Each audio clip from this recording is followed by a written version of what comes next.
exactly this happened is not altogether clear. Henry ought to have been wearing a helmet with a visor protecting his face. Perhaps he lifted the visor, or removed the helmet entirely to take a drink or get a better view of the chaotic, blood-soaked battlefield. But how it happened does not matter now. The fact is that several days ago, the iron head of an arrow tore into Henry's face just to the right of his nose. It sheared through his cheek, tearing cartilage and flesh, before lodging itself 6 inches deep in the back wall of his skull. At some point, someone, probably Henry himself, tugged at the arrow shaft, and it came away from the arrowhead. That must have seemed, in the panic of the moment, to have dealt with the worst of it. Far from it.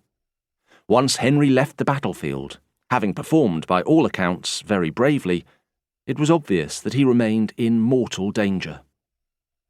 It was only thanks to the miracle of a few millimetres that the arrowhead did not instantly blind him, damage his brain, or kill him outright.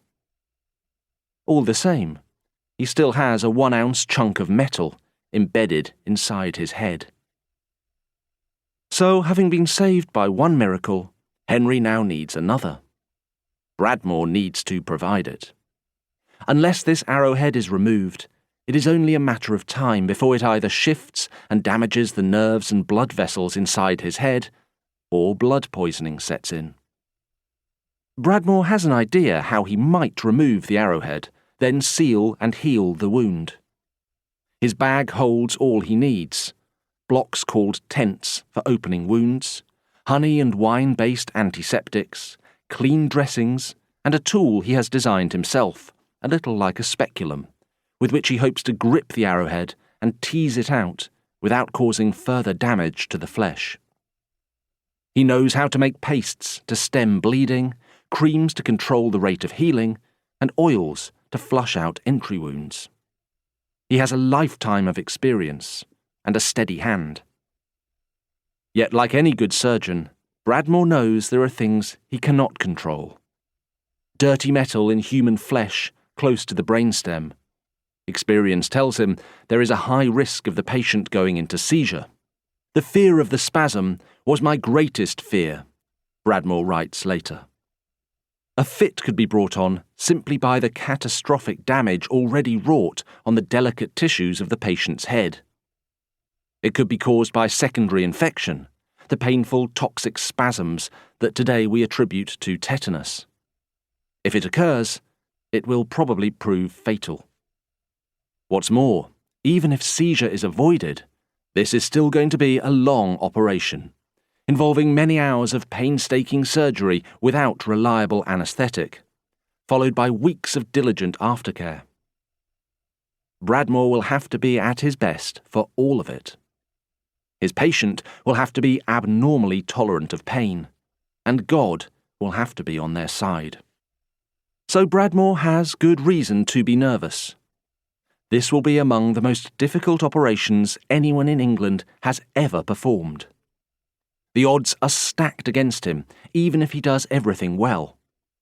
And if he makes the slightest mistake, there is a good chance he will be remembered as the man who killed the eldest of the king's 4 sons and redirected the line of succession to the English crown. The consequences of failure are clear. But what Bradmore cannot comprehend are the consequences of success. For what he does not know, what no one can possibly know, including the patient himself, is that if this 16-year-old lying stricken at Kenilworth lives, he will grow up to be someone very special. He will be the king regarded by most generations after him as the greatest medieval ruler England ever had. This teenage boy will one day be Henry V.